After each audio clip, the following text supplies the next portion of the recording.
Hello everyone, welcome to my podcast channel tales from my core. और आज हमारे साथ हैं हमारे गेस्ट विशु भाई। ये सितंबर 2019 में कनाडा आए थे और अब इनको ऑलमोस्ट 6 साल हो गए हैं कनाडा में। आज मैं काफ़ी टाइम बाद इनसे मिला हूँ और इनसे इनसे मिलके मेरे को ये पता लगा कि he is going back to India permanently. I was very shocked, but जानते हैं कि इतना बड़ा डिसीजन क्यों लिया इन्होंने कनाडा छोड़ के जाने का, क्या इनका स्ट्रगल था, क्या चीज़ें वर्कआउट नहीं की, और जो भी आ रहे हैं बंदे उनको किन चीज़ों पे वर्कआउट करने की ज़रूरत हो सकती है। तो आज पॉडकास्ट में हम यही सब चीज़ डिस्कस करेंगे। सो स्टार्ट करते हैं भाई। थोड़ा अपने बारे में बता दो एक बारी ऑडियंस को। भाई मैं यहाँ पे आया था जैसे आपने बताया सितंबर 2023 में। सितंबर में आ 2023 या 19? सॉरी 2019 में। ओके। 23 सितंबर 2019 में। तो यहाँ आते ही मेरे को मेरे साथ वाले लोग मिल गए जो मेरे डिस्ट्रिक्ट से हैं, अच्छे यार दोस्त बन गए। हम्म। लाइफ बढ़िया चलनी शुरू हो गई। बट धीरे धीरे मेरे को समझ में आया कि यहाँ पे लोग आते हैं, पहले उनका टारगेट होता है पीआर। हम्म। तो जब मेरे भी दिमाग में है कि पीआर पहला टारगेट है, हम्म। तो बीसी में उस टाइम पे जब हम लोग बीसी में थे, ब्रिटिश कोलंबिया में थे, वहाँ पे पीआर का बड़ा लफड़ा चला हुआ था उस टाइम पे। ओके। तो मेरे जो साथ में लड़के रहते थे, दो तीन जानकार भी थे, तो हम लोगों ने डिसाइड किया कि हम लोग यहाँ से मूव होंगे। मूव ऐसी जगह पे होंगे जहाँ पे पीआर इजीली अगले 1 या 1.5 साल में मिल जाए। ओके। तो हमने वैंकूवर से सरी से डिसाइड किया हम्म। कि हम लोग जाएंगे अल्बर्टा में। और अल्बर्टा में हमने डिसाइड किया एडमिंटन में आने के लिए। ठीक है। तो सब कुछ स्मूथ चला 6-7 महीने के लिए। तो बट इनिशियली आते ही 2019 सितंबर में आप आए, जी, आते ही आपने ये डिसाइड कर लिया कि you guys will move to Alberta better opportunity के लिए, कि भाई हम जल्दी छह तैयार हो जाएं। महीने बाद, 6 महीने बीसी की हालत देखने के बाद, सब कुछ देखने के बाद, तब ओके। हमने डिसाइड किया। थोड़ा ठीक है। टाइम लिया वहाँ पे। ठीक है। तो हम लोग यहाँ पे अप्रैल में मूव हुए थे 20। 2020 में। तो 2020 अप्रैल में यहाँ आने के बाद हमें पता चला कि पीआर के लिए तो यहाँ पे भी प्रॉब्लम्स होनी शुरू हो गई हैं। बट हम्म। फिर हमने डिसाइड किया कि सिर्फ पीआर के लिए इधर उधर भागना सही नहीं है। हम्म। अपनी स्टडीज कंप्लीट करते हैं, हम्म। उसके बाद देखते हैं पीआर का क्या हुआ। तो हमने कॉलेज में एडमिशन लिए, अपनी पढ़ाई शुरू करी। तो वो सब चलता रहा।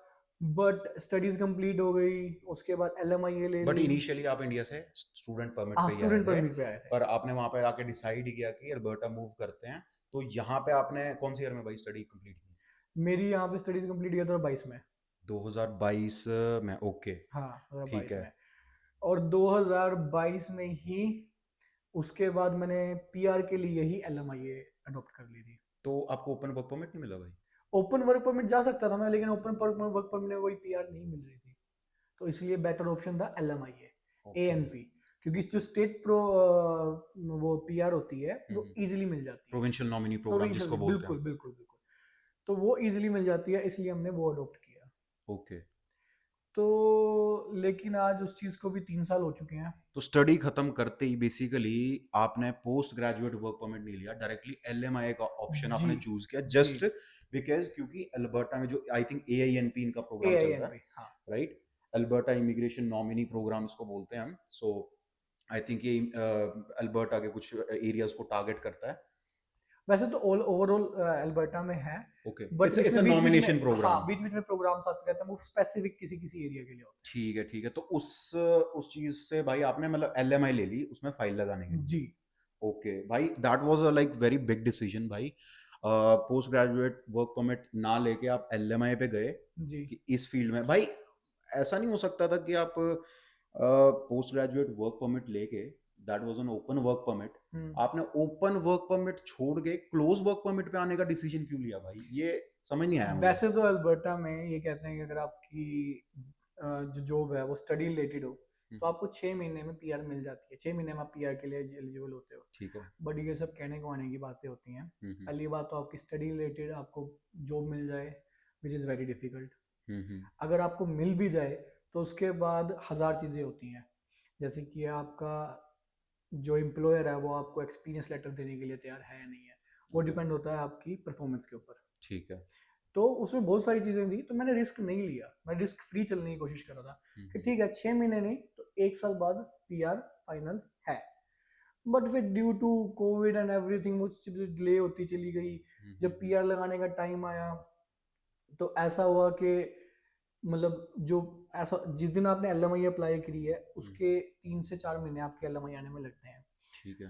तो उस टाइम के दौरान मेरे साथ ऐसा हुआ कि मैंने अपनी एलएमआई की प्लेस भी चेंज कर दी, क्योंकि जो मेरा पहले वाला एम्प्लॉयर था वो थोड़ा सही नहीं लगा मेरे को। ओके। वो थोड़ा मतलब करप्ट काइंड ऑफ था। किस चीज़ में एलएमआई ली भाई, कौन मैंने सी? फूड में ली थी। फूड, पहले भी फूड में ली थी? मेरी पहले भी फूड में थी। ओके। तो मैं एक साथ 2 जगह पे काम कर रहा था उस टाइम पे, हम्म। क्योंकि स्टडीज़ के बाद आप कर सकते होते हो। हम्म। तो मैं दूसरी जगह पे जहाँ पे काम कर रहा था वो लेडी मेरे को बोली, जो एम्प्लॉयर थी, हम्म। कि ट्राई करके तू मेरे से एलएमआई ले ले। तो मैंने दोबारा एलएमआई प्रोसेस शुरू करा, तो उस चीज़ में मेरे 7 से 8 महीने चले गए। तो 2023 मिड आ गया था। 2023 ठीक के है। मिड आते आते आते जब मेरी एलएमआई आई, मैंने शुरू किया। 2024 अप्रैल में मेरा वर्क एक्सपीरियंस कंप्लीट हो गया। वहाँ पे मैंने गलती क्या की कि मैं मार्च में इंडिया चला गया, मार्च 2024 में? 24 में, ठीक है। पीआर लगाने से पहले। हम्म। सॉरी, फरवरी में। तो जब मैं वापस आया तब तक अप्रैल हो चुका था। हम्म। और मैं आया तो मेरे को घूमने का बड़ा शौक है। हम्म। तो मेरे दोस्तों ने इंडिया से प्लान बनाया कि दुबई घूमने जाने हैं। उन्होंने ओके। मेरे को भी इनवाइट किया तो मैं उधर चला गया। तो दुबई चले गए? तो मैंने ऐसे ऐसे करके 3 से 4 महीने उस टाइम पे डिले कर दिया अपनी पीआर। अगर मैंने वही पीआर अप्रैल में लगा दी होती तो शायद मेरी पीआर आ गई होती। वो टाइम बच जाता, जो एलएमआई का टाइम पीरियड था हाँ। वो बच जाता। तो लेकिन क्या हुआ कि अप्रैल में ही हम्म। इन्होंने एक नया प्रोग्राम शुरू किया यहाँ पे, अल्बर्टा में? अल्बर्टा में। उसमें क्या था कि उसमें आपके जो फील्ड है उसके हिसाब से वो टोकन निकालते हैं, जैसे ओके। फेडरल में होता है। ठीक है। तो हर एक फील्ड का अलग अलग से टोकन निकाल के उनकी पीआर वो कर रहे थे। हम्म। तो यकीन मानो कि 2024 अप्रैल से लेके अभी 2025 अगस्त चला हुआ है, हम्म। अभी तक मेरी स्ट्रीम का एक भी टोकन नहीं निकला। ओके, तो फूड अगर का? मैंने, हाँ, अगर मैंने पीआर लगा भी दी होती, सॉरी लगाई हुई है और अप्रैल में भी लगा दी होती, तब भी मेरी पीआर नहीं आ रही ओके। थी जी। अभी आपने फाइल कब लगाई थी आपकी, जो मतलब बेसिकली आपने जो आप कह रहे हो कि भाई आपने नॉमिनेशन प्रोग्राम में डाला, नॉमिनेशन आ गया था आपको प्रोविंस से? नहीं, नॉमिनेशन ऐसे नहीं आता है। मैंने हाँ। फाइल लगाई हुई है। It's been almost 6 months, 6 month से थोड़ा ज़्यादा ऊपर हो गया, ठीक साढ़े है। छः पौने 7 महीने के आसपास हो गए हैं। हम्म। लेकिन अभी तक मैं बता रहा हूँ ना कि पिछले अप्रैल से कोई रिस्पॉन्स नहीं है, ओके, क्योंकि मतलब मैं इसमें प्रोविंस अकेला का, नहीं हूँ। प्रोविंस नॉमिनी ही नहीं आया अभी मतलब? नहीं, मेरी स्ट्रीम का नहीं आया ओके, पिछले फूड में ऑलमोस्ट ही नहीं आया सवा अभी। एक साल से। ठीक है। तो अब almost I mean I think आपका क्लोज्ड वर्क परमिट कब तक है फिर? मेरा क्लोज वर्क परमिट है अक्टूबर तक, अक्टूबर 10 तक। ओके, 10th ऑफ अक्टूबर 2025 5 जो 2025 भी। तक ओके। जी। तो अभी है टाइम, लाइक अगस्त भी चल रहा है, सितंबर, अक्टूबर, 2 महीने दो और रहे हैं। महीने हैं पूरे। 2 महीने और रह गए हैं। ओके ठीक है भाई, like that was a very big decision कि भाई ठीक है, आपने अब प्लान कर लिया है कि आप इंडिया जाओगे। जी कुछ सोचा भाई इंडिया जाके क्या करोगे? भाई, पहले तो मैं आपको ये थोड़ा बताने की कोशिश करता हूँ कि मेरा इंडिया जाने का शुरू से प्लान था। ओके। पीआर के लिए हम भाग जरूर रहे हैं, हम्म। लेकिन वो ऐसे था कि अगर आज से 2 साल बाद मैं इंडिया जाता हूँ, हम्म। वहाँ कुछ करने की कोशिश करता हूँ और वो क्लियर नहीं होता है, तो मेरे पास एक सेकेंड ऑप्शन रहेगा कि मैं कनाडा में वापस आ सकता हूँ। क्योंकि यहाँ पे अगर आप ज़्यादा कुछ नहीं तो अगर आप एक लेबर जॉब भी करोगे तब भी आप अपना गुजारा कर सकते हो। हम्म। लेकिन मेरा डिसीजन ये था कि मैं 2026 या 27 से पहले इंडिया वापस जाऊंगा, जो कि अब 26 आने वाला है। तो अगर पीआर आती भी है मैं तब भी वापस चला जाऊंगा। तो मेरा प्लान ये है सर, इंडिया जाने का, जाके करने का, कि इंडिया इस टाइम ग्रोइंग कर रहा है, बहुत ज़्यादा ग्रो है, ठीक है। ग्रोथ बहुत ज़्यादा। ऑलमोस्ट इकलौती ऐसी कंट्री है जो 7 के अराउंड परसेंट से ग्रो कर रही है। बिल्कुल। और दूसरी चीज़, वो आत्मनिर्भरता पे बहुत ज़्यादा जोर दे रहे हैं हम्म। कि जो भी बनाना है हमें घर पे बनाना है, जो भी करना है हमें घर से करना है। तो बहुत अपॉर्चुनिटीज़ हैं इंडिया में इस टाइम पे। हम्म। तो मेरा इस टाइम पे प्लान ये है कि मैं इंडिया जाऊँ, कुछ क्लोथिंग या फैशन इंडस्ट्री से रिलेटेड शुरू करूँ वहाँ ठीक जाके। है। उसके लिए मैंने ऑलरेडी, अभी तो मैं यहाँ पे हूँ, मेरी फ्लाइट जो है वो 2 सितंबर की है। मेरे 15 दिन है, 18 दिन है अभी, बट अभी से मैंने शुरू कर दिया है कि मैं इंडिया कैसे लोगों से कनेक्ट कर सकता हूँ जो इस इंडस्ट्री में ऑलरेडी अभी है। से वर्कआउट आपने शुरू कर दिया है कि भाई मैं हाँ, कैसे वहां पे जाके क्या करूंगा, किस बिजनेस में मैंने आगे परस्यू, इन्वेस्ट करना है जी। इन्वेस्ट करना, परस्यू करना है। ओके दैट्स नाइस भाई, आपके प्लान्स हैं, लाइक क्लियर प्लान्स हैं। जी और जैसा कि भाई आपने बताया भी कि आपने पहले भी सोचा हुआ था कि like Canada is one of the second option for me, जी। कि करना मैंने इंडिया में ही है, बट हाँ, कनाडा की अगर पीआर होगी तो अगर इंडिया में कुछ ना बना तो मैं कनाडा वापस आके यहाँ पे अपना गुजारा कर लूंगा। हाँ। ओके। एक्चुअली बेसिकली ऐसा था, जब 2019 में हम लोग यहाँ आए थे, मैं अकेला नहीं आया था, मेरे साथ और भी बहुत सारे लोग आए थे, मेरे ग्रुप में से बहुत सारे लोग आए थे। ओके। तो लो करने के बाद हम लोग चंडीगढ़ में मस्ती किया करते थे। तो अचानक ही मेरे जो साथ वाले थे वो आइल्स का एग्जाम दे रहे थे, तो मैंने ओके। भी सोचा कि मैं भी दे देता हूँ, देखी जाएगी जो होगा। अच्छा। तो विद इन 3 और 4 मंथ्स हम लोग हाँ। सब कुछ फिक्स हो गया और हम लोग यहाँ आ गए। ठीक है। तो आए तो थे मटर गश्ती में, हम्म। बट अब रिस्पॉन्सिबिलिटी लेके वापस आ गए। ये बहुत बड़ी बात बोली भाई आपने। जी। कनाडा रिस्पॉन्सिबिलिटीज तो सिखाई देता है। आई I मीन मुझे भी ऑलमोस्ट 6 साल हो गए हैं एंड आई थिंक काफ़ी चीज़ें चेंज हो गई हैं। जी। रिस्पॉन्सिबिलिटीज तो बहुत बढ़ गई हैं, और हाँ। कनाडा सिखा भी देता है जी। How to be a responsible person. But that's nice भाई। और भाई तो फिर कनाडा से 6 साल में क्या सीखा आपने? भाई सबसे बड़ी चीज़ तो सिविक सेंस सीखी है। ओके। सिविक सेंस जैसे कि हम लोग क्या करते थे, कहीं भी बाहर जाते थे जब हम इंडिया में थे, तो जो हमसे नीचे लोग हैं, जैसे हम्म। कि जो हमारे लिए काम करते हैं, हम्म। हम उनको उतनी इज्जत नहीं देते थे। हम्म। शायद उनके घर पे फंक्शन है, हम वो फंक्शन अटेंड कर लेते थे।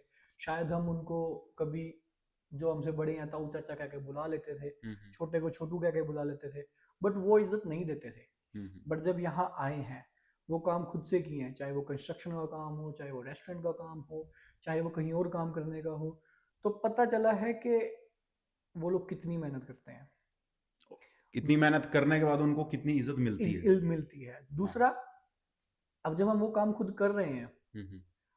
और कोई हमें हमारा काम, ऐसा बंदा आगे सिखाए जिसको वो काम बिल्कुल नहीं आता, जिसने वो काम कभी ना किया हो, हम्म। तो गुस्सा आता है। आता लेकिन भाई। फिर जब हम सोचते हैं कि हाँ, जब हम बचपन में थे, हम छोटे छोटे थे, या घर पे कोई ऐसे काम करने आता था, हम उनके साथ ऐसा ही ट्रीटमेंट करते थे। तो वो एक सेंस ऑफ रिस्पॉन्सिबिलिटी आई है अब उन लोगों के लिए, कि नहीं, वो भी हमारे बराबर है, उनको भी उतनी ही इज्जत देनी चाहिए। Sense of responsibility and sense of respect I would say, respect. कि वो आई थिंक हमें उनको भी इक्वली ट्रीट करना चाहिए जी। जिनको हम छोटू छोटू करके इंडिया में बुलाते हैं ना। बिल्कुल। तो I think they also deserve same level of respect जितनी एक नॉर्मल इंसान को मिलनी चाहिए। जी। ये बात तब तक इंसान को समझ में नहीं आती जब तक we don't step in in their shoes. जब हम दैट्स राइट। उनके कदमों पे चलेंगे, उनके जो निशान छोड़े हुए हैं उनको फॉलो करेंगे, तब हमें पता लगेगा कि वो कितनी डिफिकल्टी से निकलते हैं। तब उनके लिए रिस्पेक्ट आती है। बिल्कुल भाई। तो वो सेम चीज़ अब मेरे साथ भी हुई है। हम्म। और मैं ये नहीं बोलूँगा कि मेरे साथ हुई है, शायद 90% लोग या 95% लोगों को वो चीज़ रियलाइज होती है यहाँ आने के बाद। ये बहुत बढ़िया बात बोली है भाई, कि आई थिंक एक्चुअली ये है भी है कि पहले इंडिया में, आई मीन मैं अगर अपना एग्जांपल भी लूँ तो शायद मेरा पर्सपेक्टिव भी इस चीज़ को लेके बहुत चेंज हुआ है। जी। राइट। भाई कनाडा की 6 साल में कोई ऐसी चीज़ जो आपको ना पसंद आई हो और आपको लगा हो कि यार आई थिंक अगर ये चीज़, ये रूल ऐसे होता तो शायद मैं ना जाने का डिसीजन ना लेता, वापस इंडिया जाने का डिसीजन ना लेता मैं। भाई देखो, मेरा जो इंडिया जाने का डिसीजन है वो बिल्कुल अलग है।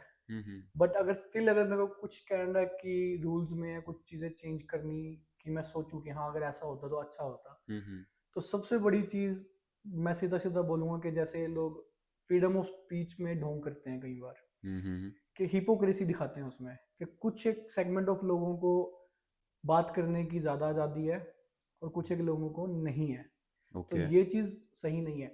मैं समझता हूँ कि ये लोग, ये चीज़ करनी पड़ती है कभी कभी एक देश के ऊपर हम्म। जियो पॉलिटिक्स के अंदर दबाव डालने के लिए। हम्म। तो कुछ एक ऐसे एलिमेंट हर एक कंट्री अपने पास रखती है, जिनको वो अनलीश करके उस देश के ऊपर थोड़ा प्रेशर डाल सकते हैं, किसी ओके। एक पर्टिकुलर देश के ऊपर।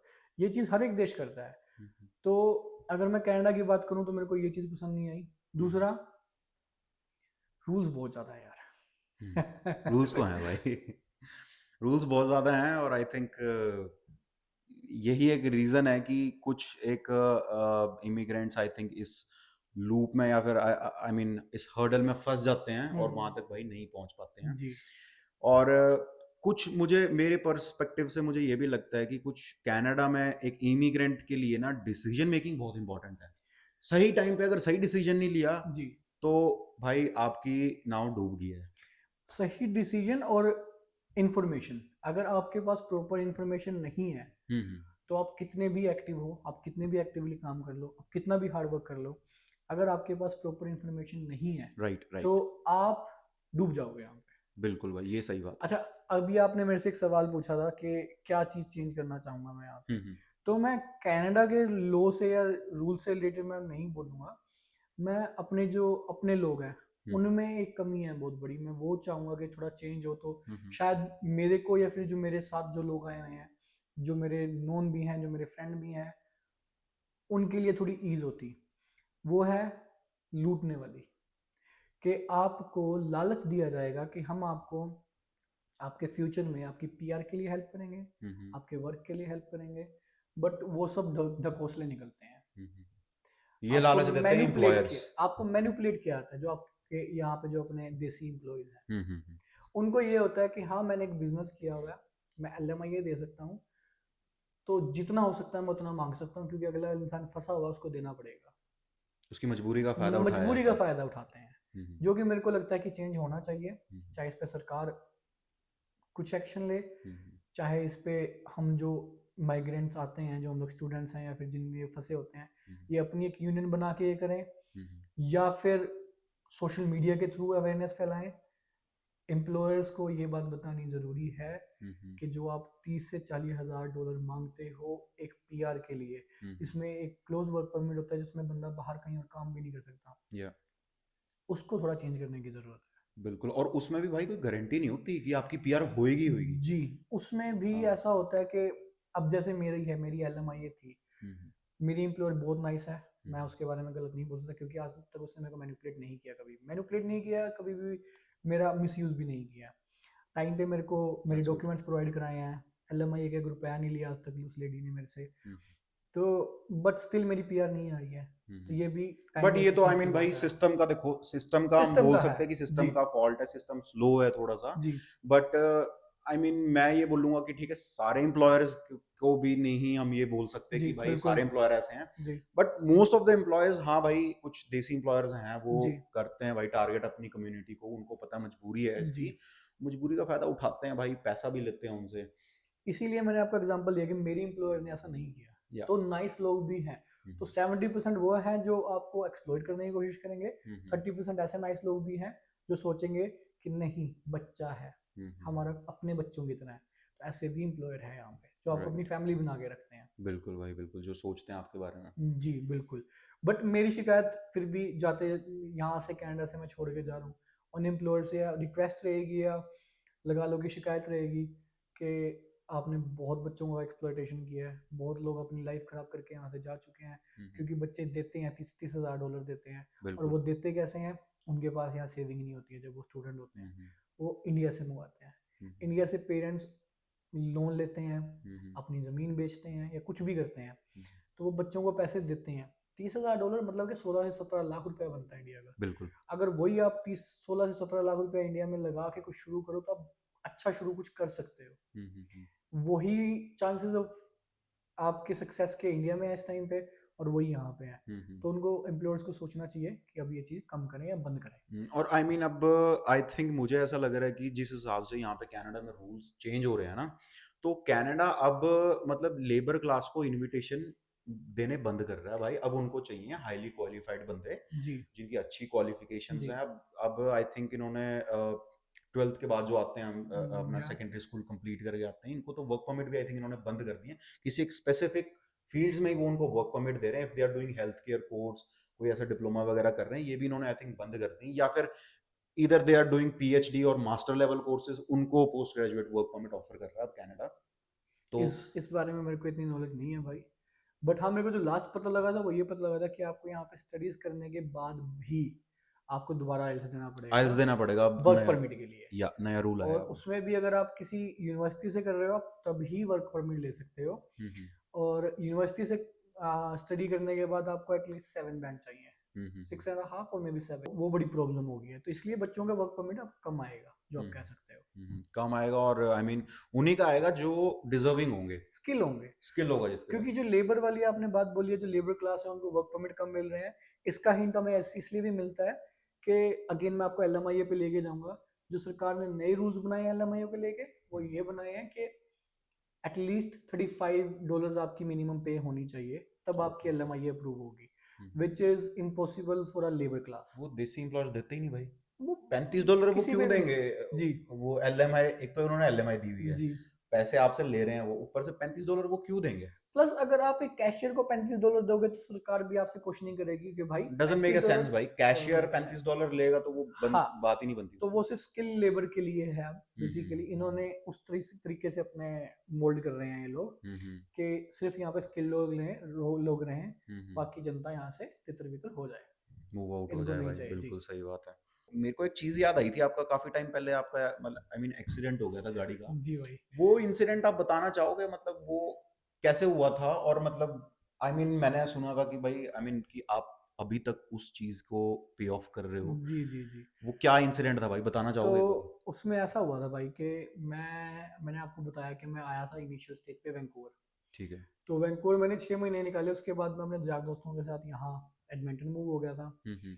तो जब मैं वैंकूवर में था तो मैंने गाड़ी ली थी वहाँ पे, ओके। क्योंकि इनिशियल स्टेज पे आके मेरे को काम नहीं मिला था। हम्म। तो मैंने स्किप और ऊबर करनी शुरू कर दी थी। ऊबर स्टूडेंट्स को उस टाइम पे अलाउड नहीं थी, हम्म। तो मैंने स्किप करनी शुरू करी थी। Food deliveries. Food deliveries basically. Okay. तो उससे मेरे पैसे जनरेट होने शुरू हो गए थे। ठीक है। तो जब मैं यहाँ मूव हुआ तो यहाँ भी मैंने चीज़ को कंटिन्यू रखी थी। हम्म। तो लॉकडाउन आ गया था कोविड की वजह से। हम्म। तो उसमें क्या हुआ, मेरे को एडमिंटन में, छोटी सिटी है, जॉब नहीं मिल रही थी कहीं पे भी। ओके। बट फॉर्चुनेटली वैंकूवर से वापस मेरे को कॉल आती है, मेरा एक हम्म। फ्रेंड है वहाँ पे। उसने मुझे बोला कि मेरी कंपनी में भी हायरिंग चल रही है, हम्म। सिक्योरिटी की कंपनी है। लकीली मेरे पास बीसी का सिक्योरिटी का लाइसेंस था, ओके। और उसको अगर मेरे को अल्बर्टा में चेंज करवाना था, it took time, it takes a hmm. Lot of time. Hmm. Plus offices बंद थे तो वो चीज़ पॉसिबल नहीं थी, कोविड था क्योंकि लॉकडाउन कोविड था। था। ओके। और यहाँ पे भी सिर्फ उस टाइम पे सिक्योरिटी की ही जॉब चल रही थी। हम्म। दो, फूड में मैं पैसे कमा रहा था, क्योंकि लोग घरों से बाहर नहीं निकल रहे थे, सो वो स्किप के ऑनलाइन थ्रू ऑर्डर कर रहे थे वो। ऑर्डर करते थे। तो आई या। Was making like a little bit good money. Hmm. But मेरे को ये था कि यार सारा दिन रोड पे रहना इज नॉट गुड। हम्म। तो बेटर है कि मैं ये अपॉर्चुनिटी ग्रैब करूं, या। क्योंकि कॉलेज ऑनलाइन था, हम्म। सर्वर भी मेरे को कोई थी नहीं। तो I move to back to the Vancouver. Vancouver ठीक है। In 2021 January, oh hmm. Sorry December. तो जनवरी में मैंने काम शुरू किया, 6 जनवरी के आसपास वहाँ पे। हम्म। एंड हुआ ये कि उसके 2-3 महीने बाद मेरा एक्सीडेंट हुआ है, अराउंड 22 मई। हम्म। मैं काम से डाउनटाउन से, वैंकूवर डाउनटाउन से, जो एयरपोर्ट है वहाँ से घर जा रहा था सरी के लिए। हम्म। तो हाईवे पे आगे एक एक्सीडेंट हो रखा था, तो मैं जाम में खड़ा हुआ था। हम्म। तो जाम में खड़ा हुआ था तो पीछे से एक ट्रक आया, जो अपने शेल्बी ट्रक्स होते हैं, जो हम्म। छोटे ट्रक्स होते हैं। हम्म। उसने आगे मेरे को पीछे से हिट किया। ओके। तो for the few minutes I was unconscious, मेरे को पता नहीं लगा क्या हुआ क्या नहीं हुआ। But when I get to into my senses, मैंने गाड़ी साइड में की। ड्राइवेबल थी गाड़ी इस टाइम पे, क्योंकि एक्सीडेंट पीछे से हुआ था। ओके। तो मैंने गाड़ी साइड में लगाई। जो अंकल थे उन्होंने भी अपनी कार साइड में की, किसी तरह से धक्का धुक्का देके। आई गेट टू नो जो वो अंकल थे वो अपने इंडियन थे, ओके। पंजाब से थे। तो उनका ध्यान अपने फ़ोन में था, ओके। उन्होंने ब्रेक भी हिट नहीं की थी। तो हाईवे पे उस टाइम पे स्पीड लिमिट थी 80 to 90 उस एरिया में, और उन्होंने उसी स्पीड से आके मेरे को हिट किया था। ओके, तो मैं खड़ी गाड़ी में भाई खड़ी मतलब। गाड़ी में, okay. So my car was like totally damaged पीछे से। टोटल लॉस होगी। टिल या total loss till like till the back seat, और जो बूट थी वो पिचक गई थी बिल्कुल। ओके। तो मैं आपको इसकी फोटोज भी दूंगा, आप चाहे तो बाद हम्म। में लगा सकते हैं। तो वो जो अंकल थे, he was like around 56-57। Hmm. तो उन्होंने बोला कि he has a lot of responsibilities, अगर मैं उन पे डायरेक्ट केस ना करूं, so if we can like do outside और समथिंग, सेटल डाउन कर सेटल लेते हैं डाउन कर बाहर। लें। ठीक है। तो मेरे को भी लगा कि ठीक है, क्यों परेशान करना है। Hmm. But I have to inform my insurance insurance, company. क्योंकि मेरे को चोट भी लगी थी। हम्म। तो जैसे ही मैंने अपने इंश्योरेंस से बात की, आफ्टर 2 और 3 डेज, जब मैं सब चीज़ें नॉर्मल हो गई, तो मेरी इंश्योरेंस वालों ने मेरे से पूछा हम्म। कि आपका एक्सीडेंट कहाँ पे हुआ है, क्योंकि वो इन्फॉर्मेशन मांगते हैं। या। आई टोल्ड देम कि मेरा जो वो एक्सीडेंट हुआ है वो वैंकूवर में हुआ है। देन दे आस्क मी कि वैंकूवर में आप कर क्या रहे थे वहाँ पे, कि मतलब क्या रीज़न था वहाँ पे विजिट का। तो आई टोल्ड देम कि कोविड चला हुआ है, मेरे कॉलेज ऑनलाइन है, I got a good opportunity over here to work, so I moved over here. And then they asked कि कब मूव हुए थे, तो मैंने उनको बता दिया कि मैं जनवरी से यहाँ पे काम शुरू कर रखा है मैंने। ओके।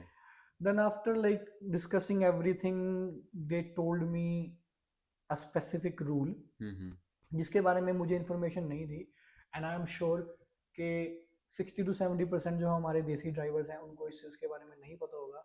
मैं चाहता हूँ कि उनको पता हो कि अगर आप एक प्रोविंस में हो और आप वहाँ से मूव करते हो किसी दूसरी प्रोविंस में, तो you are mandatory, you are legal, you are suppose to change your address and your license and your car's registration and insurance to that province. province जिसमें आप मूव करे हो।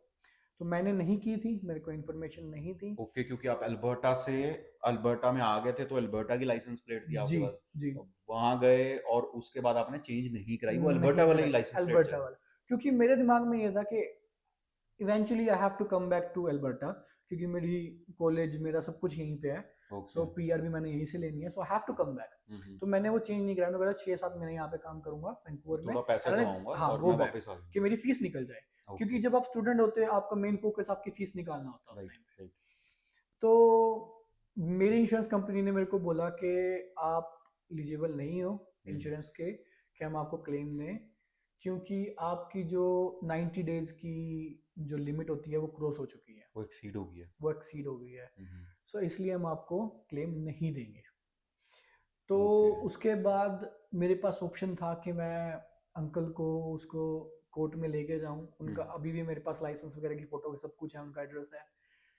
बट देन आई रिमेम्बर कि he was like कि bro I have like a lot of responsibility बेटा, कि इसको settle अगर आप कर सकते हो तो प्लीज कर लेना।